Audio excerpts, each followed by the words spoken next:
Hello সবাইকে।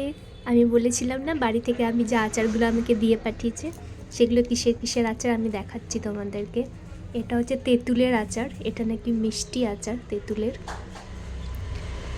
আর এটা এটা হচ্ছে আমের আচার, না আম না, এটা জলপাইয়ের আচার হয়তো, আমি খাইনি এখনও আচারগুলো। আর এর আগে এটা কুলের আচার দিয়ে পাঠিয়েছিল, শেষ হয়ে গেছে, এতটুকুই আছে। আর এটাও কুলের আচার, এটাও মা দিয়ে পাঠিয়েছে।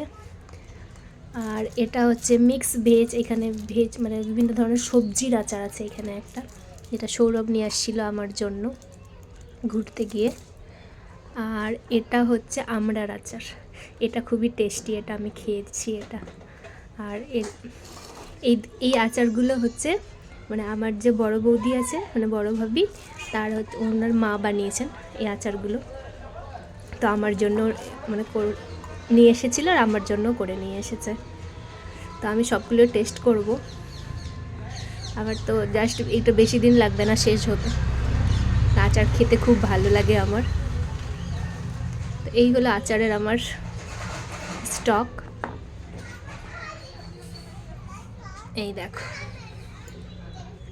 এটা শেষ হয়ে গেছে, কমপ্লিট। ও সরি, আরেকটা আচার আছে, আমি দেখাতে ভুলে গেছি। এই যে এটা যে কী আচার আমি নিজেও জানি না কী আচার আছে এটা, দাঁড়া দেখাচ্ছি। এটা কিসের আচার? এটা হবে কুল বা আরও কিছু হতো মিক্সড, বা আমের বা কিছু একটা হবে আচার, আমার জানা নেই। ওয়াও, দেখেই মনে হচ্ছে এখনই খেয়ে ফেলি। আর এই দেখো, এটা তেঁতুলের জেলি,